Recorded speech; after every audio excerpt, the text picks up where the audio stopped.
¿Qué tal, muchachos, muchachas? Volvemos con esta transmisión del segundo ciclo de charlas de Pedro Valdivia, este 2021, orientado el día de hoy a los temas de educación. Estuvimos conversando hace un ratito con Jimena y hoy nos acompaña ahora en este momento Claudio Zamorano y José Galás. Ellos son profesores de matemática de la Universidad Central. José es magíster en educación y Claudio es magíster en didáctica en la matemática. Nos van a tener que explicar bien ellos mismos qué es lo que hacen y tienen el desafío de destruir tanto mito que existe con respecto a los profesores de matemática. Claudio, José, ya están al aire con nosotros, están apareciendo ahí, los están viendo los alumnos y las alumnas del Pedro de Valdivia, que nos acompañan a lo largo de todo Chile. ¿Cómo están? Buenos días. Hola, muy buenos días a todas las personas que están conectadas en este momento. Nosotros junto a Claudio vamos a hacer una presentación que va a mezclar dos partes. Una, en primer lugar, es como decía Daniel, derribar ese mito de que la matemática es compleja o que no sirve para nada. Y también, obviamente, mostrar qué es lo que hace un profesor de matemática, que podría ser la duda de los estudiantes que están todavía en enseñanza media o están preparándose para ingresar a la universidad. Así que la Ajá. presentación va a mezclar ambas cosas. Perfecto. Yo les quiero contar que los voy a dejar a continuación en compañía de los chiquillos, las chiquillas que nos están viendo a lo largo de todo Chile. Ustedes van a hacer su presentación, ellos van a tener disponible nuestro chat, como siempre, para hacer llegar las preguntas y yo voy a recoger esas preguntas, se las voy a hacer al final de la presentación, junto con otros temas interesantes que surjan para poder conversar. Así que a partir de ahora les dejo aquí la comunicación directa con ellos y que les vaya muy bien en esta presentación. Ok, muchas gracias, Daniel.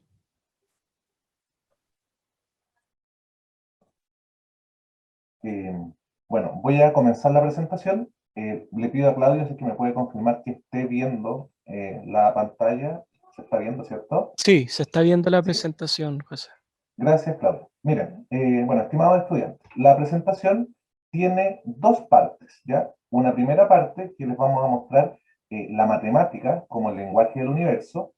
Y la segunda parte, que es la presentación de la carrera de Pedagogía, Matemática y Estadística de la Universidad Central, donde junto a Claudio somos profesores. Y una tercera parte y final de consultas. Entonces, ¿qué ocurre con la matemática? ¿Ya?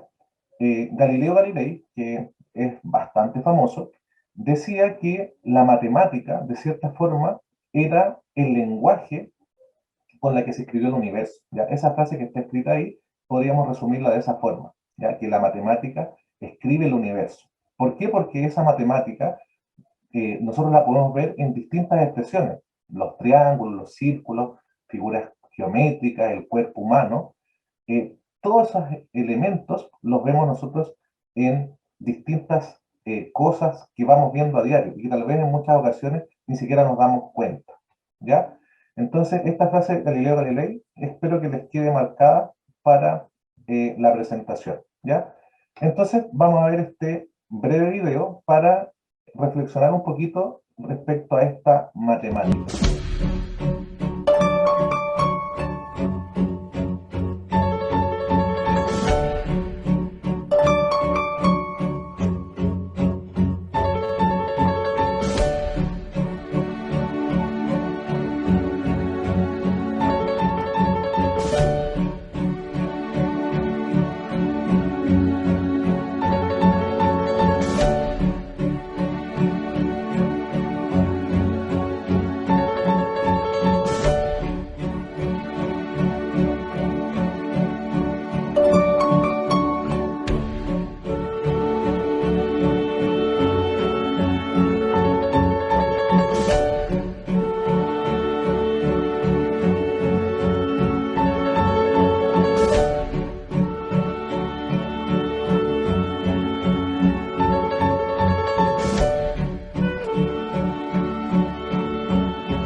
Entonces, estimados estudiantes que están asistiendo a esta pequeña charla, ¿qué ocurre? La matemática, chiquillos, está en realidad en todas partes, ¿ya? Puede que muchas veces nosotros no nos demos cuenta, pero la matemática siempre está detrás.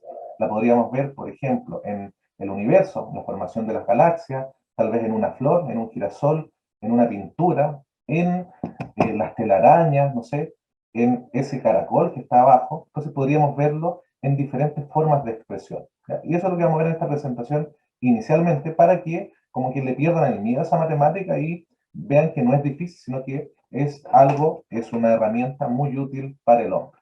Entonces, ¿dónde la podemos ver, chiquillos? En algo tan simple, por ejemplo, como nuestra casa, ¿ya? Esos techos, esas ventanas, esas paredes, tienen elementos obviamente geométricos detrás. Y también la podríamos ver en esa segunda fotografía eh, de las pirámides de Egipto, ¿sí? También, por ejemplo, construcciones antiguas como el Coliseo romano, el Partenón griego, tal vez en un puente. Entonces hay diferentes formas de ver esta matemática. Entonces, con respecto a esto, uno de los números más interesantes de la matemática es el número de oro, ¿ya? Y este número de oro, en el caso que no lo conozcan, ¿sí? En el caso que no lo conozcan, es el que se llama número de Dios, ¿ya? O número de oro, razón áurea, proporción áurea, y es un número, ¿ya? Y por eso la charla de hoy día se llama como la matemática, el lenguaje del universo, es un número que se repite, chiquillos, ¿ya? Entonces, este número de oro es un número bastante singular, cuya aproximación es 1,61, posiblemente lo hayan estudiado ustedes como un número irracional en enseñanza media. Entonces, resulta que este número de oro se presenta en distintos momentos, ¿sí? En distintas partes, ya sea de la naturaleza o construidas por el hombre. Entonces, ¿por qué se dice que este número de oro está en todas partes? Porque lo podríamos ver tal vez implícitamente cuando vemos una fotografía, cuando escuchamos una cierta melodía, cuando nosotros pensamos o decimos una persona es como bonita, es linda, ¿ya? Entonces, desde la antigua Grecia hasta nuestros días, este número de oro ha preocupado a artistas, constructores, científicos eh, en su estudio. Entonces, ¿por qué? Porque es un número bastante singular. ¿Dónde lo veíamos en el video? Lo veíamos, por ejemplo, en esta caracola, ¿ya? Entonces, este número de oro está implícito, o sea, está en este elemento de la naturaleza como el caracol, ¿ya? Y seguramente ustedes han visto, podría ser este caracol de Arquímedes que se llama. Entonces, este caracol, las dimensiones de este caracol, y si ustedes se fijan cómo se va formando el caracol hacia adentro, tienen este número de oro detrás. ¿Dónde más lo podríamos ver? Por ejemplo, en la estrella de nuestra bandera chilena, ¿sí? Las dimensiones de esa estrella, si nosotros hacemos las comparaciones, por ejemplo, de la diagonal de ese pentágono que forma la estrella, junto con los lados de ese pentágono, también va a estar el número de oro detrás. Entonces, lo vamos a ver en elementos tan comunes como, por ejemplo, nuestro cuerpo humano, ¿ya? Si nosotros hacemos comparaciones de nuestras medidas, es decir, por ejemplo, nuestra estatura completa respecto a cuánto medimos hasta la cintura, el largo de los brazos, largo de las manos, etcétera. Distintas partes de nuestro cuerpo también van a llevar de forma implícita este número de oro, ¿ya? Entonces, por eso este número de oro fue preocupación de muchos artistas. ¿Dónde más? Por ejemplo, en los árboles, ¿sí? Cómo se van dividiendo estas ramas de los árboles también llevan este número de oro detrás. En el dibujo, perdón, en el video que aparecía en este girasol, ¿sí? Las formas de este girasol también siguen esta secuencia, esta recurrencia de Fibonacci que a la vez lleva al número de oro, ¿sí? ¿En qué otras partes? Cosas que ni siquiera vemos, que tal vez tendríamos que verlas con elementos tecnológicos, como en el ADN, ¿sí? Estas cadenas de ADN también llevan eh, implícitamente este número de oro detrás, ¿sí? Las galaxias, ¿sí? El universo completo, ¿sí? También estas galaxias están, eh, está este número de oro detrás. Y en cosas tan simples como, por ejemplo, cosas que ya ha construido el hombre. Por ejemplo, la publicidad. Ese símbolo, por ejemplo, de esta plataforma Google, ¿sí? Las dimensiones que tiene esa letra, ¿sí? dónde está la letra ubicada, todo eso lleva este número de oro detrás. No están ahí por casualidad. Todos esos largos, todos esos anchos, llevan este número de oro que yo les mencionaba. En construcciones, por ejemplo, construcciones que utilizamos constantemente, por ejemplo, el largo de esta botella no es una casualidad, ¿sí? ¿Por qué? Porque las dimensiones se van estableciendo y eso va a hacer que esta botella, por ejemplo, en primer lugar, sea como estéticamente atractiva. Y aparte, ustedes tienen que considerar también que si la botella fuera, por ejemplo, muy delgada, podría caerse. Si fuera muy gruesa, tal vez ocuparía mucho espacio, etc. En elementos tecnológicos, como por ejemplo ahí tenemos un iPod, ¿sí? En los símbolos de marcas, por ejemplo, acá tal vez no está el número de oro 100%, pero también tenemos simetrías, ¿sí? Reflexiones, etc. Entonces ahí tenemos algunos símbolos. Podríamos tenerlo, por ejemplo, también las personas que les gustan la música. La música también lleva una matemática detrás, ¿sí? Entonces lo podemos ver en distintas expresiones. En esta fotografía, por ejemplo, esa construcción del Partenón griego, ya, si ustedes hicieran la comparación entre el largo de este Partenón y la altura hasta la cúspide, también ese rectángulo que se está formando tendría ese número de oro de forma implícita. Entonces los constructores de la época hicieron esto como a sabiendas, ¿ya? ¿Para qué? Porque este número de oro era sinónimo de belleza, ¿ya? ¿Dónde más? Podemos verlo en una infinidad de edificios, pero acá tenemos en particular, por ejemplo, el edificio de Naciones Unidas. También el ancho del edificio y el largo que tiene hacia arriba, también está este número oro detrás, ¿sí? En pintores, ¿sí? Escultores del 1500, 1800, por ejemplo, acá tenemos la Última Cena. Entonces, en la Última Cena, si se puede ver en la fotografía, hay distintas partes donde podríamos encontrar este número de oro detrás. Por ejemplo, las dimensiones de la mesa, el fondo que tiene la fotografía, el largo de los pilares que están arriba, en diferentes formas. En otra pintura famosa, la Mona Lisa, la Gioconda, también la posición donde está la mano, donde está la cabeza, donde está la nariz, todos estos obedecen a este número de oro, ¿sí? Pinturas como la creación de Miguel Ángel, ¿sí? También, ¿dónde está ese dedo? ¿Sí? También está perfectamente el número de oro detrás, ¿ya? Otras pinturas como la Venus de Botticelli, ¿sí? Pinturas de Salvador Dalí y, en fin, una infinidad de cosas. Si nos vamos a otro ámbito, ¿dónde está, por ejemplo, la matemática en la fotografía? Ahí tenemos una fotografía tomada, pero fíjense que el foco de la fotografía, o qué se está fotografiando, el énfasis es a cierta construcción.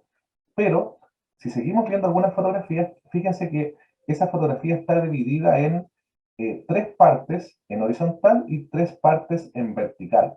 Pero, ¿dónde está la gracia de la fotografía? Que ese árbol no está en cualquier lugar, sino que sigue esa línea que divide la fotografía en tres partes. Y por eso, en la fotografía, por ejemplo, se utiliza esta regla que se llama regla de los tercios, ¿ya? Donde se ubican los elementos que uno quiere fotografiar en cierto lugar de la fotografía, de modo que la fotografía sea estética. Entonces, por ejemplo, acá, en esta imagen, nosotros tenemos una especie de muelle, donde justo la fotografía está en esa tercera parte, o sea, ese muelle está en esa tercera parte de la fotografía, ¿ya?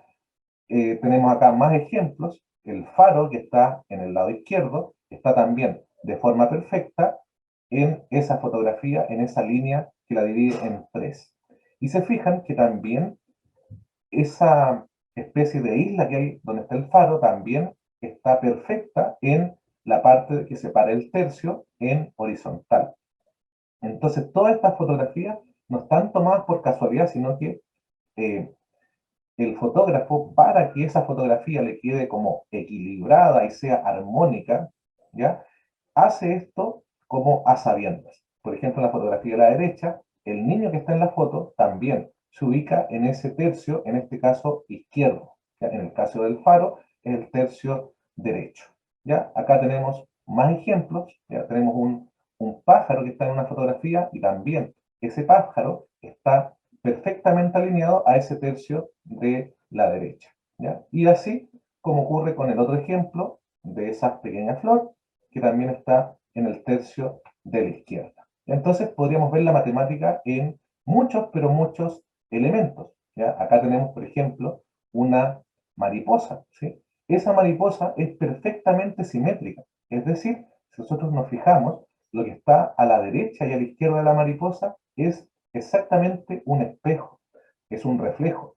Y eso también es matemática, se llama simetría, ¿ya?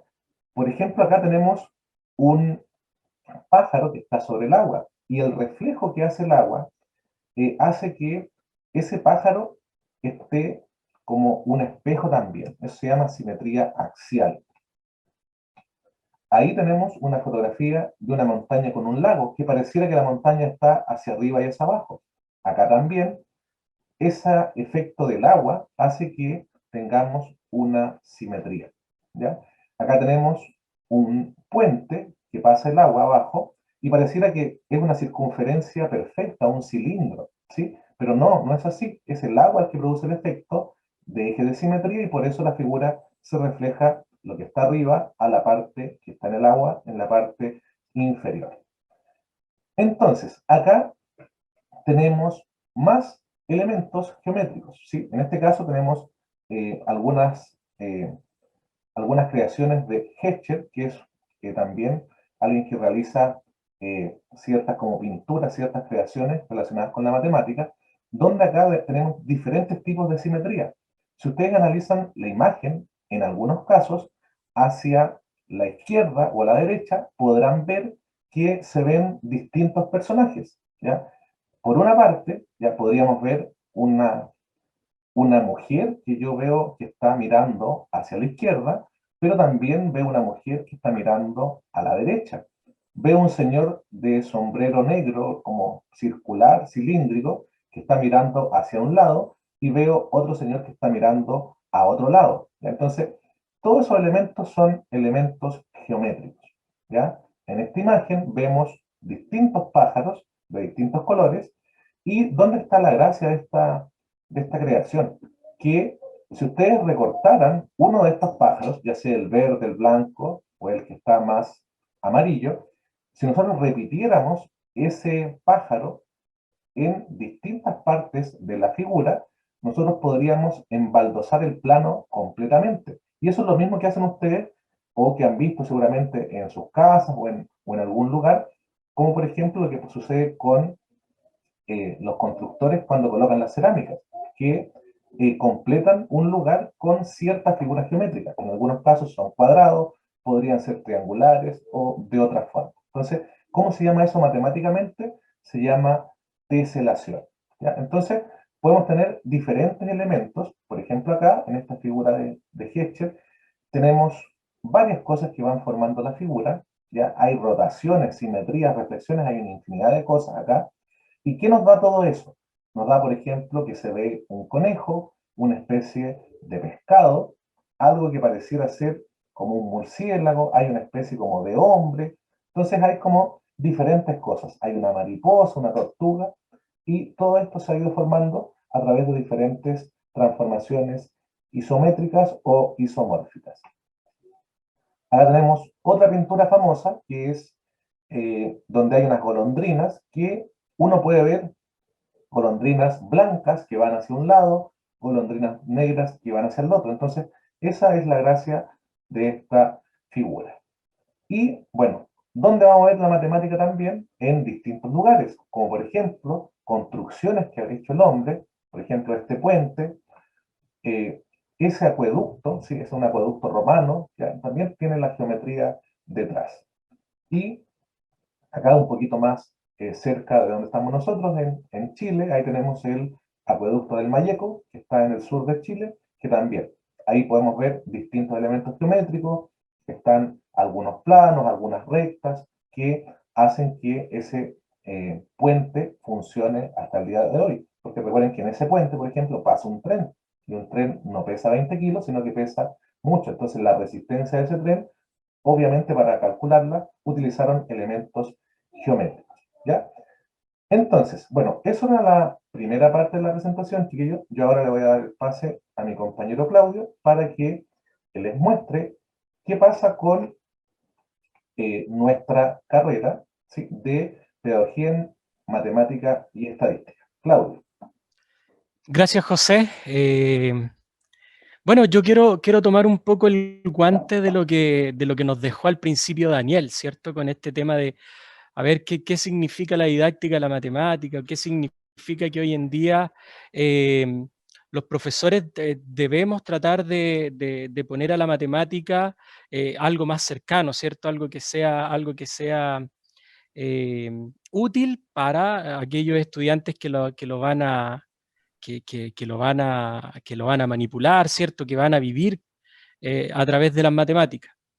Entonces, haciéndome cargo de eso, vemos aquí la presentación inicial donde José nos habla justamente de un contexto en el cual vemos la matemática. Nosotros podemos ir evidenciando, ¿cierto? Que la matemática está ahí, está en un cálculo, está en una figura, está, ¿cierto? En el diario vivir. Y que el tema, ¿cierto? En la cual nosotros como profesores de la carrera de matemáticas y estadística, de pedagogía en matemática y estadística de la Universidad Central, buscamos justamente esta necesidad de problematizar desde contextos, ¿cierto? Concretos, ¿cierto? Que eso es lo que necesita hoy en día la educación para poder seguir avanzando. La problematización, ¿ya? Tiene que dejar esos esquemas, ¿cierto? Bueno, esos esquemas que con los que tradicionalmente se trabaja y avanzar justamente en estos nuevos tiempos en los cuales la tecnología está presente, ¿cierto? Donde la programación toma un fuerte una preponderancia importante, ¿cierto?, en el desarrollo de las sociedades. Y todo eso tiene que ver justamente con la problematización, ¿cierto? Y con la utilización eventualmente de herramientas que son necesarias para construir esos nuevos problemas, ¿ya? Y justamente cuando nosotros hablamos del perfil de egreso de nuestra carrera, acoge justamente esa necesidad de eventualmente desarrollar competencias en el ámbito tecnológico, en el ámbito de la comunicación, alineado justamente con la Universidad Central, ¿cierto? Con la Universidad Central de Chile, que es la que eh, nosotros nos alineamos bajo la política de ellos para poder generar este perfil que finalmente al estudiante le va a permitir, ¿cierto?, cuando egrese de la carrera, poder diseñar estos nuevos espacios de aprendizaje en la cual planifica, organiza, evalúa y sistematiza todo lo que tiene que ver con los procesos que están de la mano cuando llevamos el aprendizaje y la enseñanza, ¿cierto? La enseñanza para el aprendizaje. Con esas competencias, eventualmente nosotros la transformamos justamente en una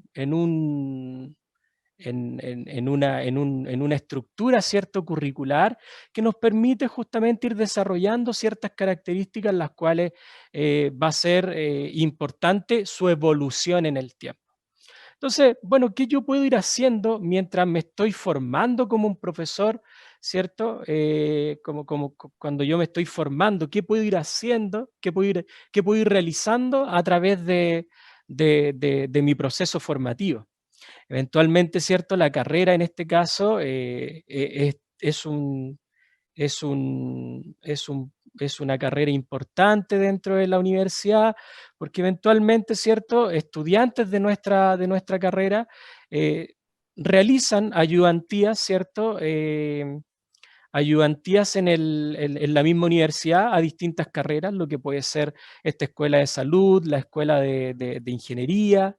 Eventualmente, ¿cierto? También se les prepara en su formación, pueden ir realizando lo que son estas clases particulares. Eventualmente nuestra malla va en ese sentido, como que progresivamente vamos avanzando. Hay una fuerte componente en el uso tecnológico, ¿ya? No solamente hoy en día, ¿cierto?, de lo que tiene que ver con la manipulación, sino que también con la programación de cosas. Ya nosotros tenemos una línea formativa en las tecnologías que me hacen competentes tanto para desarrollar procesos de enseñanza como para también generar nuevos tipos, ¿cierto? Nuevas aplicaciones que me permiten contribuir al desarrollo de la sociedad.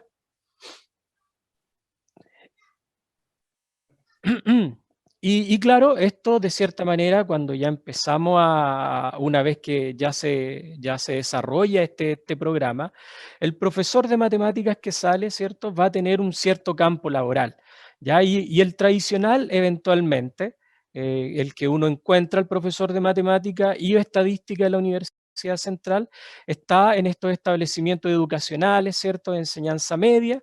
Eventualmente nuestro perfil nos prepara para trabajar desde séptimo a cuarto medio, pero eventualmente, ¿cierto?, nosotros también dentro de los estudios que hacemos al interior de la carrera, reconocemos que nuestros estudiantes hacen otro tipo de actividades, como por ejemplo hacer clases en preuniversitarios, ¿ya?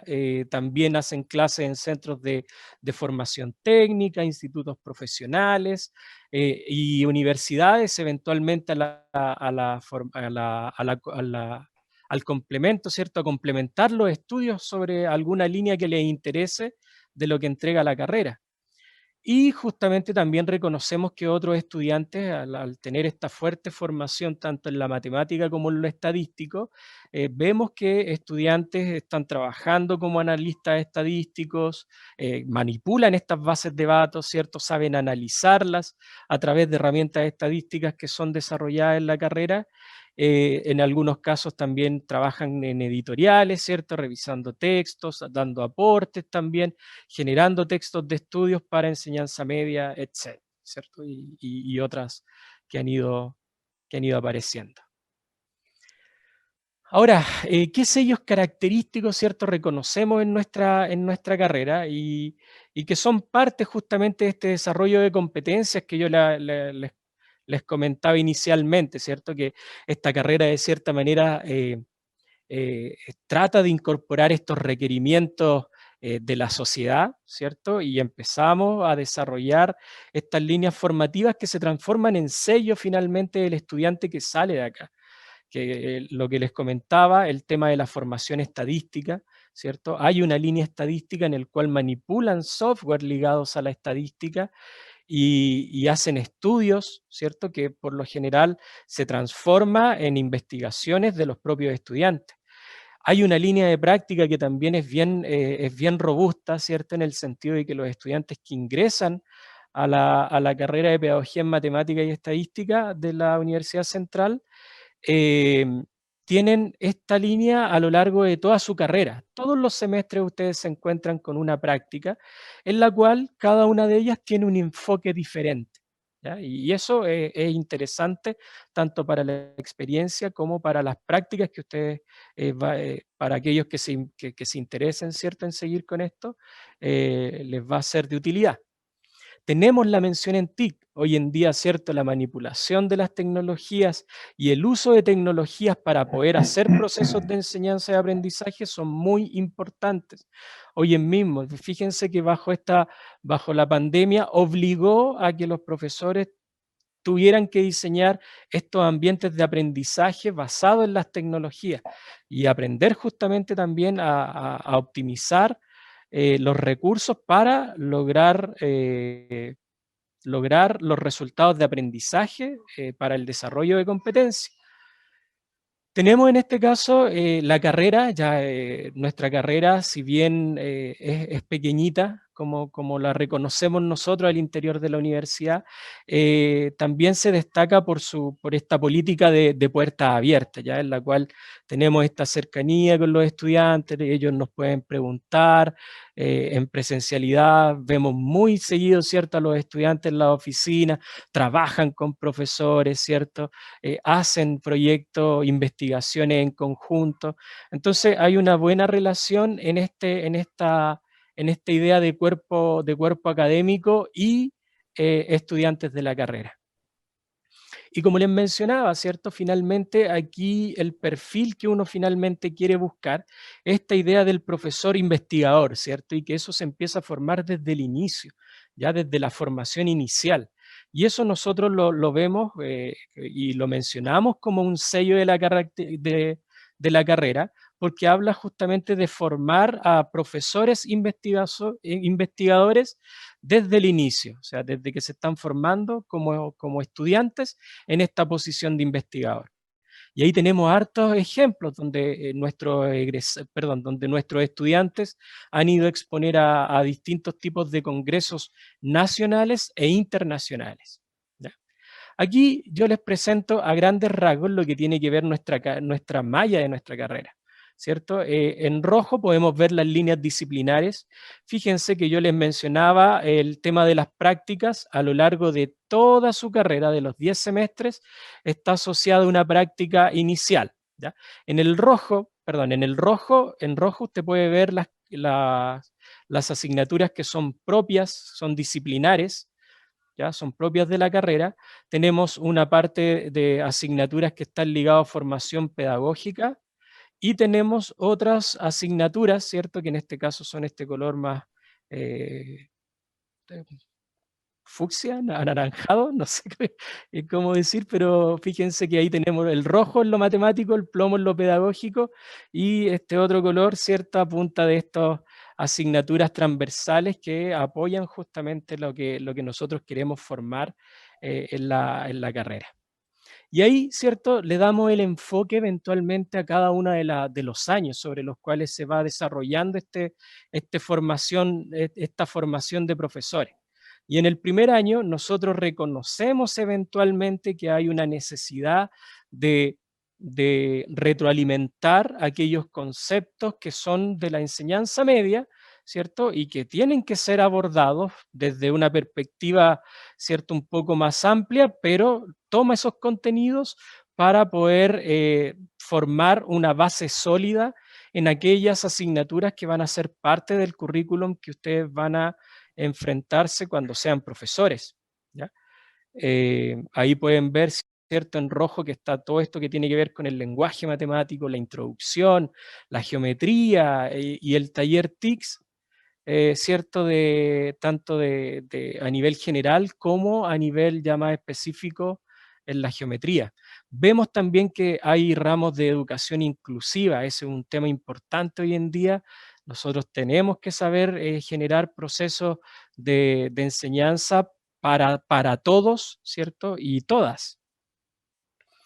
Y claro, se va desarrollando también esta idea transversal de la comunicación. Ya tenemos que desarrollar esas competencias para poder tener esta comunicación efectiva al momento de desarrollar los procesos de aprendizaje. Claro, en el segundo año ya entramos en una formación más disciplinar. Fíjense que acá entra lo que tiene que ver con esta línea didáctica también, cuando empezamos con historia y epistemología de la matemática.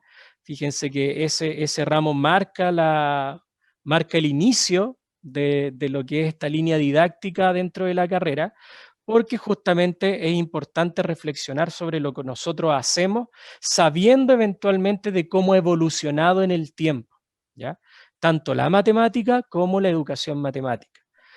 Aquí ya empieza también a considerarse estas prácticas que son más disciplinares, en el cual nosotros empezamos a enfocarnos en niveles de la enseñanza media, ¿cierto? Y junto con estos ramos disciplinares que son la base teórica sobre la cual nosotros vamos a empezar a desarrollar las competencias matemáticas, que tiene que ver con el álgebra lineal, el estudio de las funciones inicialmente de una variable, pasar a un cálculo diferencial y ya una geometría analítica donde empezamos a mezclar algunas cosas.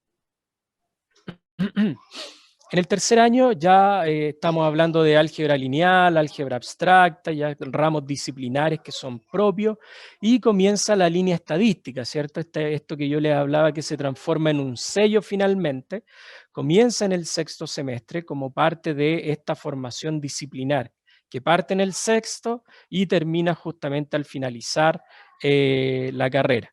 Se generan también distintos tipos de talleres, por ejemplo, de asignaturas como interculturalidad, formación ciudadana, que apoyan, ¿cierto?, en este hecho de generar las competencias para el desarrollo de procesos de enseñanza. Y las prácticas, que en este caso forman un rol articulador, ¿cierto?, en el cual la matemática, la didáctica y la formación pedagógica eventualmente aportan a construir, ¿cierto?, lo que nosotros vamos a realizar en las prácticas.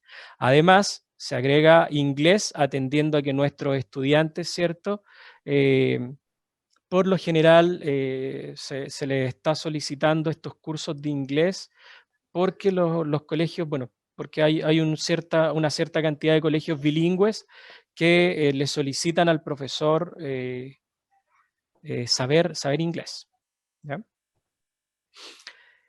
Fíjense que son tres asignaturas de inglés, tienen inglés 1, 2 y 3, y en ellas hemos podido evidenciar que los estudiantes salen, comunican, ¿cierto? Se comunican en inglés sin ningún problema.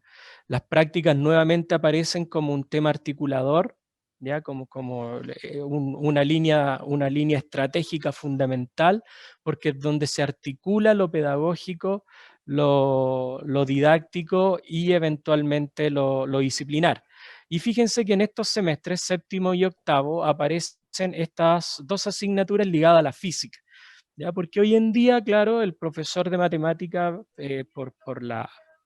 por el déficit, ¿cierto?, de profesores eh, de profesores en el ámbito de la ciencia, muchas veces se tiene que hacer cargo también de lo que sucede en ese ramo. Entonces, la carrera toma eco de eso y genera estas dos asignaturas en esta malla para poder ver aquellos conceptos fundamentales de la física aplicada a la enseñanza media. Y bueno, finalmente, fíjense acá, modelos estadísticos, estamos modelando a través de los datos que ya saben trabajar. Todas estas asignaturas por lo general se trabajan con software, ya con software actuales, R, ¿cierto? Eh, Programan, en R, en SPSS, ¿cierto? También algunas que son más accesibles, como puede ser el mismo Excel.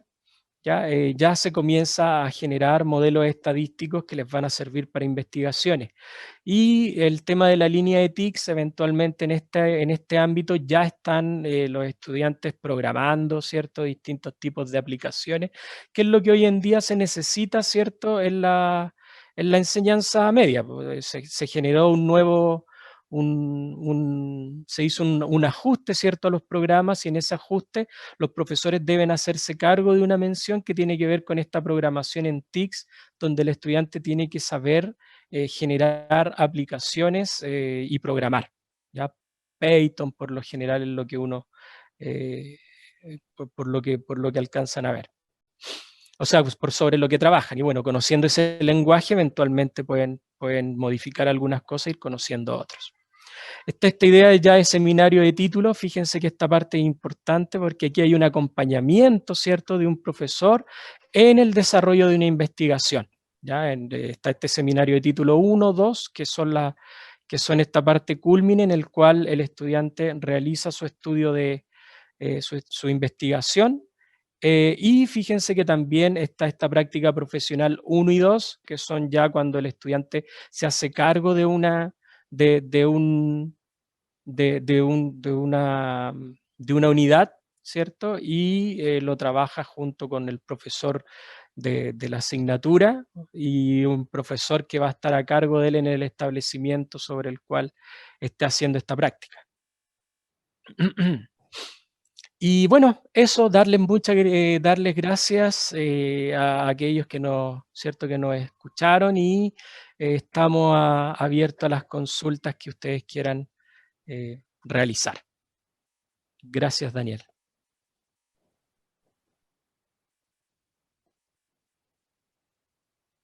Ahí estamos. Claudio, José, muchas gracias por la presentación. Estaba atento ahí, a ver si pueden... Déjame dejar de compartir la presentación para poder verlo. Ahí está, ahí los tengo a los dos. Perfecto, muchas gracias por la presentación, les decía. Me quiero centrar rápidamente en la primera parte. Primero, valga la redundancia, porque José de alguna manera nos acercaba la matemática a situaciones que nos rodean a todos, ¿no? Y eso es parte de una misión que me imagino que ustedes llevan con especial atención, porque va un poco en contra de este mito que se ha generado de esta pregunta que surge siempre en los alumnos que no están tan familiarizados con la matemática, y es: ¿esto para qué me va a servir? Eso es una típica pregunta que surge en las clases y en las salas de clases de todo Chile, y encuentro que la primera parte de esta presentación un poco apunta a que la matemática finalmente está en todas partes, y yo quería saber de alguna manera cómo lo hacen para apoyar esa idea y de alguna manera generar esta empatía y esta cercanía con el mundo de las matemáticas que suele parecer tan duro y tan distante. Me gustaría que pudiésemos reforzar ese punto. Bueno, voy a comentar yo primero un poquito. Claro, de hecho, por ejemplo, esta misma reunión que estamos haciendo ahora, sin la matemática sería imposible, porque, por No, claro, ejemplo, toda esta programación de sí, estos software, aplicaciones que se realizan, en realidad, si bien las hizo un programador, el programador, el ingeniero informático, quien las haya hecho, para poder desarrollarlas, tiene toda una matemática detrás, porque hay una lógica matemática en la construcción, tiene un lenguaje asociado. Entonces, para todas las cosas que se utilizan, independiente que nosotros a veces las vemos más o las vemos menos, claro, porque claro, uno la matemática la ve, dicen siempre como, ¿para qué me va a servir la matemática para comprar el pan? Pero en realidad, por ejemplo, cuando yo fui a comprar pan y me pesaron ese kilo de pan o los panes que yo compré en esa balanza, ya esa balanza tenía la matemática detrás, porque esa balanza, para hacer esos cálculos en realidad, la persona que ingresa, que diseña esa balanza, esos circuitos que están hechos, llevan esas operaciones matemáticas detrás. Entonces es como imposible que la matemática no esté en distintas cosas. O sea, puede que nosotros no la vemos porque tal vez la matemática estamos acostumbrados que la matemática es lo que tal vez vimos en el colegio y nos enseñaron que era una matemática más como solo de álgebra o solo de números, pero en claro. realidad la matemática responde a distintas situaciones. Entonces, distintas problemáticas que ha tenido el hombre han sido respondidas a través de la matemática, ¿ya? O sea, por ejemplo, no sé, tal vez inicialmente la matemática podría ser que le sirva al hombre para contar, ¿cierto? Después, por ejemplo, no sé, pues si avanzamos un poco, no sé, el hombre, por ejemplo, se da cuenta que existen los números negativos, cosa que en un comienzo no eran considerados. Entonces, a medida que ha ido avanzando el desarrollo del hombre, la matemática ha ido siendo un factor de contribución. Por ejemplo, todos estos elementos del cálculo infinitesimal, que es relativamente reciente, o sea, no es de 1000 años atrás, de 1800, cosas que han sido ahora como avances importantísimos para la actualidad. Entonces, la matemática está detrás de todo. Yo particularmente lo que mostré ahora era como la matemática más en la naturaleza, en las construcciones, Claro. que eran cosas como eran visibles, pero también van a ver matemática en las distintas cosas que ustedes hacen, distintas tareas, ¿ya? Obviamente, dependiendo, por ejemplo, la especialidad o las profesiones de cada persona, la van a ocupar más o la van a ocupar menos, pero no es que no la van a ocupar. O sea, tal vez incluso puede ser, y a veces, por ejemplo, en investigaciones le preguntan, no sé, no sé, a una persona, imaginemos que trabaja en una oficina diseñando proyectos. Como te Ujú, preguntan, ¿qué matemática tú utilizas? Y dicen, no, no ocupo nada. Pero en realidad la persona programa en Excel, claro. estima cuánto va a gastar en el proyecto, hace predicciones y dice que ni siquiera usaba matemáticas, siendo que todo eso eran elementos matemáticos. Entonces, en diferentes profesiones, tal vez el constructor, el maestro que hace una casa, también piensa que no ocupa la matemática, pero él para eh, saber, por ejemplo, el ángulo que tiene que tener el techo, porque si tiene cierto ángulo, el agua va a escurrir mejor, va a escurrir peor. Eh, los elementos matemáticos van a estar siempre implícitamente o explícitamente en nuestro quehacer. ¿Y cómo Pero lo hacemos nosotros como carrera? Perdón, tratamos de enseñar esta matemática no desde lo estático, o sea, no desde el tema solamente tal, sino que haciéndolo ver siempre con estas aplicaciones, donde la podemos encontrar para que el estudiante después pueda, cuando tenga que enseñarlo, ver que esa matemática no es solo de sumar, restar y hacer ejercicios, sino que esa matemática es real. ¿ya? Está en situaciones cotidianas para el estudiante.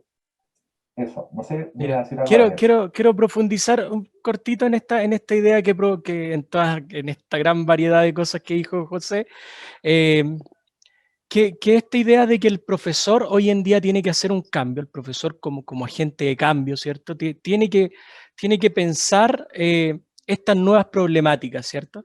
Hoy en día el mundo por lo general está en esta constante evolución y el profesor tiene que ser capaz, ¿cierto?, de generar esa nueva forma de problematizar las cosas, ¿ya? Ajá. No solamente desde lo tradicional que se viene haciendo, sino que problematizar de otra manera, ¿cierto? Cosa que las competencias de los estudiantes se desarrollen en ese ámbito.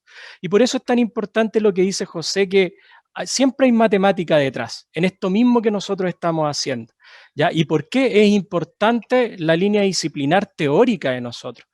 Porque, por ejemplo, cuando uno habla de estos recursos, detrás de esto, por ejemplo, está el isomorfismo de espacios vectoriales. O sea, para que nosotros podamos hacer esto, para que esto se transforme en una imagen, eventualmente está todo este proceso en el cual hay una cosa de audio, ¿cierto? Hay una parte de audio, hay una parte de imagen, y eso de cierta manera se une para isomorfizar el espacio y transformarlo en esto que nosotros estamos viendo y escuchando. Entonces, eso es una nueva forma de problematizar, por ejemplo, ¿cómo podemos hacer eso? ¿Cómo se desarrolla el tema? Y ahí es donde convergen justamente la matemática, converge lo pedagógico y converge eventualmente lo didáctico, porque también es importante eso.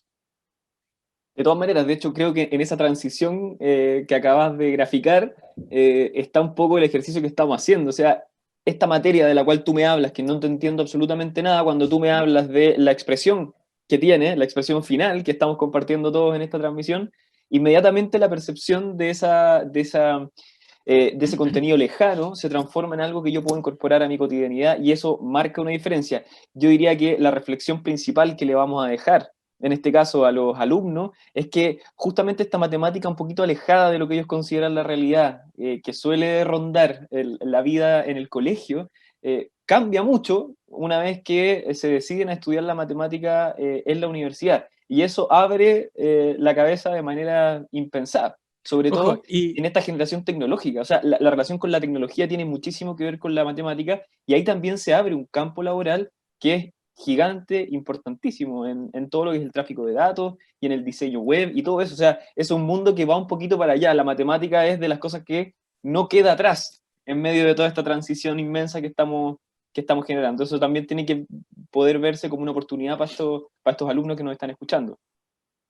sí, estoy muy de acuerdo con tu reflexión. Creo que la educación va en una constante evolución y los profesores que se forman tienen que estar preparados para eso. Tienen que estar preparados para integrar. Y esto quizás lo transforma en una de las profesiones más difíciles. Porque Ujú. claro, cuando uno como matemático trabaja desde la matemática, es el desarrollo de la matemática. Pero cuando el profesor de matemáticas, ¿cierto? Busca, ¿cierto? Eh, busca desarrollar las competencias en el estudiante, es pensando en el desarrollo de la sociedad.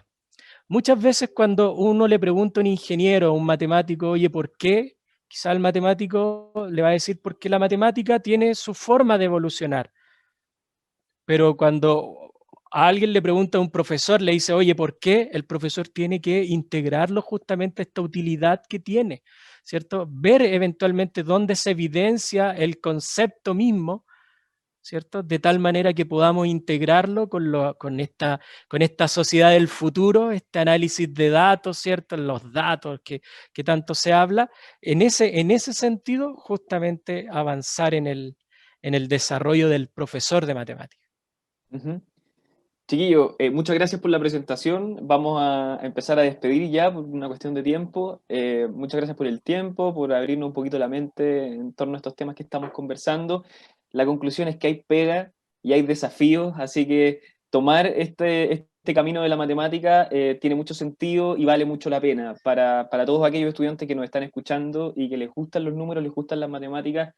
Hay todavía tiempo y espacio para seguir desarrollándola porque lo necesitamos como sociedad, como bien dejaron claro ustedes. No sé si quieren decir algo para terminar, yo ya me voy despidiendo de ustedes. Eh, bueno, para finalizar, simplemente invitar a los estudiantes que estudien la carrera de Pedagogía en Matemáticas, independientemente que estudien con nosotros o en otra universidad, es una carrera bastante linda, ¿sí? Eh, y les va a permitir desarrollarse profesionalmente bastante bien. O sea, por ejemplo, el campo laboral que tiene, ya la empleabilidad de un profesor de matemáticas, si no es el 100%, es como el 99,9, es muy alta, es como muy Importante eso. difícil que van a estar sin trabajo.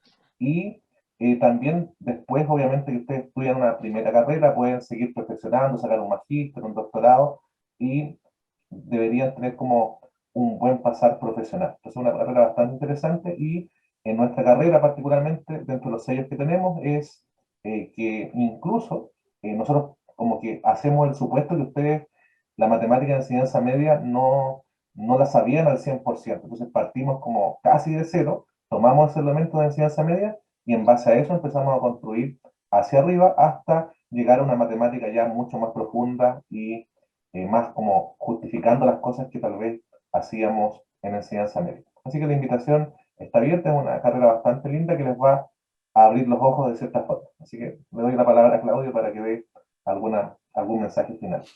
Sí, no, yo más que nada agradecer la invitación, Daniel también agradecer la moderación, aquellos que nos escucharon, gracias por la paciencia, estar bajo esta modalidad igual se cruza con los hijos y con todo lo que en la casa se vive, pero espero haber sido lo bastante claro y ante cualquier duda, consulta, ¿cierto?, que ustedes quieran realizar, bueno, yo no sé, ahí a través de Daniel compartiré el correo, no sé si ustedes tendrán mi correo, lo comparten y no hay ningún problema responder dudas extras, si es que quedó de acá de la presentación. Ujú. Ujú. Bueno, ahí está la invitación hecha, entonces los canales van a quedar abiertos. Gracias por la disposición y por el contenido que nos compartieron. Y, y nada, ánimo con este año que está peludo para todos y un Así abrazo. es. Muchas gracias por estar con nosotros y con los chiquillos que los pudieron disfrutar. Gracias, igual para ti. Muchas gracias. Nosotros nos encontramos en la tarde, ya cumplimos con esta primera mitad de esta segunda jornada de charlas del Preuniversitario Pedro de Valdivia, dedicado al mundo de la educación. Volvemos en la tarde con pedagogía en inglés, pedagogía básica y nuestro conversatorio al final de la jornada con estudiantes relacionados con el mundo de la educación para que ustedes puedan ver desde ejemplos más cercanos de qué se trata este salto del colegio a la universidad en este interesante ámbito. Así que nos vemos en la tarde.